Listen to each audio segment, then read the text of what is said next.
Before we begin, please imagine the bell notification is on and you're subscribed to Huna Stories. The airport was doing what airports always do, flattening people into temporary versions of themselves. We were all quieter, more compliant, moving in lines that pretended to be optional. I remember noticing the carpet first, that patterned blue meant to hide stains.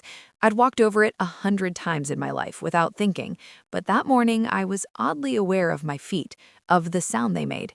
I was the last one in our group, as usual, juggling the passports and the folder with printed itineraries no one else wanted to carry. My sister was ahead of me, already tapping at her phone. She'd been in a good mood all morning. Too good. Loud in a way that didn't invite response. At the gate, we fanned out. My parents stepped forward together. My sister peeled off to the side, camera up, narrating something for her feed. I handed over the stack of passports without thinking. It felt efficient, familiar.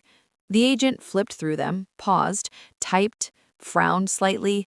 Not concern, more concentration.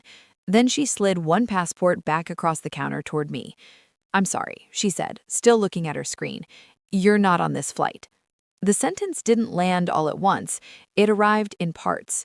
Not on this flight, as if flights were suggestions, as if I could simply choose another one. "There must be a mistake," I said, because that's what people say when systems contradict their expectations. She tilted the screen just enough for me to see a wall of text I couldn't read. "Your ticket was voided yesterday." Yesterday, a word that carried weight. Yesterday meant intention. Behind me, the line compressed. I could feel it in my shoulders. The agent asked me to step aside so she could continue boarding. Her voice was kind, firm, practiced. I turned. My family was already moving forward, passports in hand, that small, relieved energy people get when a process goes smoothly. My mother didn't look back. My father was bent slightly, focused on his shoes. My sister did look back briefly and smiled, not at me, at her phone. She lifted it, angled it just right, and took a selfie. I saw myself in the corner of her frame, half cut off, frozen with my bag still on my shoulder. Then she turned and walked down the jet bridge. No one even hesitated. I stood there longer than I should have, long enough for the agent to glance at me again to check if I was going to argue or cry or make myself a problem. I didn't do any of those things. I stepped to the side because that's what you do when you're in the way. While the last passengers boarded, a supervisor came over. He was taller, slower, his badge heavier.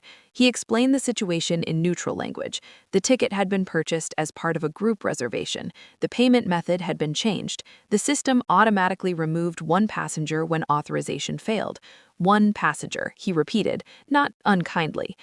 "Why me?" I asked. He paused. Not long enough to be dramatic, just long enough to answer honestly without saying anything actionable. That would have been selected at the time of change. Selected. That was the moment something settled. Not anger, clarity. I didn't argue. There was nothing to win here. The authority had already spoken, and it was unmistakable. The flight left without me. I watched the door close like I was observing weather. That night, I stayed at an airport hotel that smelled faintly of bleach and carpet glue.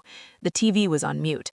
I ate crackers from a vending machine and sat on the edge of the bed, my bags still packed. I thought about all the small ways I'd made myself useful over the years, the accounts I'd helped manage, the subscriptions in my name because my credit was better, the family plan, the emergency transfers that were never repaid but always acknowledged with, "You're so good with this stuff." I didn't feel vengeful. I felt tired and precise. I logged in. I reviewed access. I changed what needed changing. I didn't drain anything. I didn't punish. I separated. Then I sent the text. One line, no punctuation. Flourish, no explanation. Check your accounts when you land. I put the phone face down. 6 hours later, it buzzed itself awake. Missed calls, messages stacking in the family group chat. Confusion first, then urgency, then accusation disguised as concern. "Something's wrong with the cards. Are you seeing this? Did the bank freeze us? We're at the hotel and nothing is working."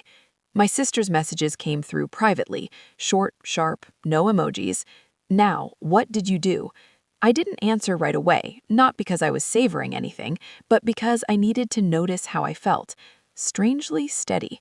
Eventually, I replied, not to her, but to the group. "I removed my accounts and permissions. Anything in my name is no longer shared." That was it.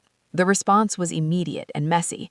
Explanations arrived too late to be useful, jokes that didn't land, a sudden awareness of dependency that had never been acknowledged out loud. No one apologized for the airport, not then. I didn't ask for one. When the messages slowed, I turned the phone off and lay back, staring at the ceiling. I thought about how power doesn't always announce itself. Sometimes it just stops propping things up. The next morning, I flew home alone. There was no victory lap, no satisfaction montage, just a quiet understanding that something fundamental had shifted and that it wouldn't be undone with a conversation. They still went on their trip. They figured things out. People always do. And I went on with my life, carrying a different weight now. Not lighter, exactly, but finally mine to hold.